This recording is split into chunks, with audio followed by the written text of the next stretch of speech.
ndax boo ko fàttalikoo ci 2014 ci mois d'avril am na ndaje bu mag moo xam ne woowoon nañ ci presque réew mi yëpp ñu ŋànk ko ñu xalaat ci njàngale mu kawe ma ñu xool ni am na fu mu sooxee mooy ñu ci bare ci élèves yi dañuy daw li nga xam ne moo gën a féete ci wàllu nu ma koy waxee ci wolof science mooy wàllu xarala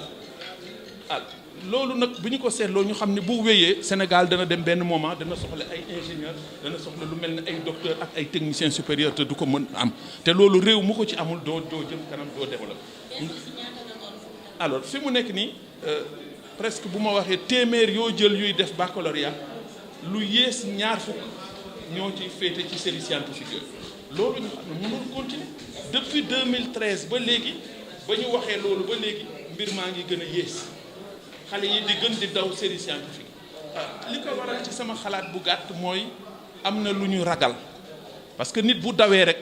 am na lu ko ragal bu ñu ne ko sa njëriñ a ngi fii te malgré njëriñ bi muy daw am na lu ko ragal loolu nag fokk ñu toog bu xel yi dalee ñu gëstu ko ba xam lan moo ko waral ci sama xalaat coefficient matière scientifique yi par rapport ak yeneen matières yi série yi ni ñu leen di délimiter loolu ci li ko waral la bokk ndax sénégalais moom xamul série nee naa la certificat amul série entrée en sixième amu ko brevet BFM amul série boo ñëwee ba bac la ñuy commencé wax série nit ñi nag ñoom xamuñu série li leen ci intéressé daal mooy am nga wala amuloo boo amee ñu tàccu la boo amee ñu tàccu la boo amulee ñu ne la ndeysaan ñu nga commencé jooy loolu la nit ñi xam donc am nga wala amul donc problème série yi il faut ñu xoolaat ko bu baax ba xam nu ñu koy régler ba xale yi dootuñu ragal série scientifique yi parce que may ma rek tuuti am na ku jël major fii léegi informatique bac série L2 la am waaw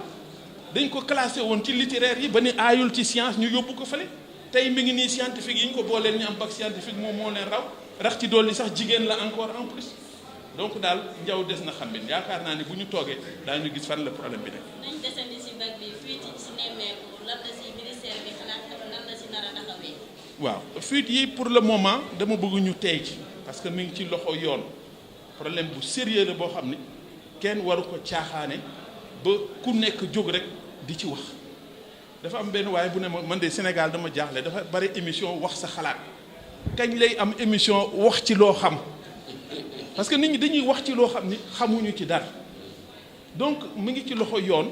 procureur de la République jël na affaire bi en main gendarmerie service yi ko yor ñu ngi def seen enquête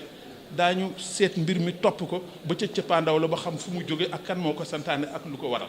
ndax baccalauréat am na importance boo xam ni maanaam benn diplôme amul daraja boobu ak manoore boobu def naa ne importance bi mu am sax nit ñi joxuñu ko licence wala master parce que parents yi ñëpp ñooy ci jàpp ku nekk bëgg sa doom am donc lii bu ci amee nguur gi def ci taxaw kemtalaay kàttanam ba mu leer ndaxte ñi ko fi am baccalauréat sénégalais dañ ko respecté dañ ko naw ci bitim réew am na ñooy dawee seen réew sax di ñëw fii pour di ko def da ngeen koy yëgul mais bu génnee ndongo yi macha allah suñu étudiants yi ñu ngi fu ne ñu nga fay jàng te di baccalauréat bii lañ fa yóbbu te bu ñu demee jongante ci kanam lay waaw lu ne mel nag moom du sax du Sénégal rek la am ci réew yëpp daanaka France mi nga xam ne mooy suñu royukaay ren jii am na fi ci matière scientifique yi amoon na ay fuite ci histoire géo amoon na ay fuite loo xam ni moom mosu fi jóg parce que nit ñi am na ñoo xam ne aussi ñëpp bokkuñu ñoom at mi am nga wala amuma rek la ñu soxla noo ko amee loolu du seen problème loolu nag il faut ñu taxaw ci la ñu nekk incha allah te ragal naa ni dinañ ci am ndam. mooy dañu waxoon ne ñun UFR 7 gannaaw am nañ fukki at dañu woon suñu étudiants yi nga xamante ne jot nañu am master dañ leen di feeteel tey feete bi nag liñ ci jublu mooy sargal leen ci njàng boo xamante ne juróomi at lañ ko def motal nañ ci ba am seen diplôme sargal tamit suñu UFR ak université bi di ci nuyu tamit recteur bi nga xamante ne jàppale nañu ci lépp loo xam ne ci doxalinu université bi la kon xam naa daal loolu lañ ci waxoon ci tënk daal. ñaata récipiendaire ngeen ak waa récipiendaire yi ñu fi am nii juróom benn fukk la ak ñaar mais nag dama ciy waxaale itam loo xam ne waxuma woon dama bëgg a remercier parents yi directeur Hydroconcept ngi nii ñoom ci parents yi nga xam ne ñoo jàpp ci journée bi la qui représentant de l'UVS du coordinateur de l'UVS et le représentant de CSE la société CSE ñooñu tamit vraiment jàpp nañ ci journée bu dul woon ñoom yaakaar naa ne journée bi tey du mel nii kon ñoom tamit war nañ leen sargal di leen sant bu baax vraiment di ñaan yàlla maintenant ñu yàgg ànd parce que ñoom tamit gannaaw loolu sax am na suñu étudiants ñu recruter te loolu lañ bëgg diggante université ak entreprise mooy relation boobu ñu créé ko suñuy étudiants bu ñu génnee am feneen foo xamante dañ fay liggéey. voilà juróom benn major lañ am léegi filières yi ñett la benn bi mathématique application la benn bi informatique benn bi ingénieur hydraulique et assainissement. waaw yaakaar naa science moom ku xool dëkk bi rek xam ne science mooy li nga xamante ne mooy tabax li nga xam ne moo feeñ infrastructure yeeg lépp lu jëm ci wàllu ndox informatique wala lu mel noonu kon yaakaar naa ne foofu état bi war na ko gën a mën a jox doole ngir mbir mi gën a jëm kanam kon nag ñoo ngi ciy ñaax autorités yi di ci ñaax suñu bopp tamit ndax ñun ñoo leen di former di ñaan nag yàlla def suñu formation ñu leen di jox tam mu mën leen jëriñ mais loolu mën ñu ko def lu dul entreprise dañ cee jàpp ndax boo formé étudiant te entreprise jëlu ko daanaka du am njëriñ wala moom mu créer boppam entreprise donc yaakaar naa ne loolu yëpp ñun ñëpp ñoo war a ànd daal ngir mbir mi jëm ci kanam. Hydroconcept dañ ko créé en 2013 bi ñu ko créé boobu la filière hydraulique assainissement ñu créé ko au niveau de l'université de Thiès ñun nag Hydroconcept dañ ko créé pour développer sunu réew. Donc moi j'ai fait 15 ans en France, je suis revenu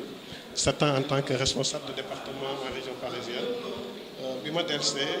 dama ni pour ñu mën a participer développement dëkk bi il faut que ñu wut ñoo xam ni si liggéey bi ñuy def méngoo nag ak ñoom li ñuy def looloo tax ñun ñu dem gis waa université bi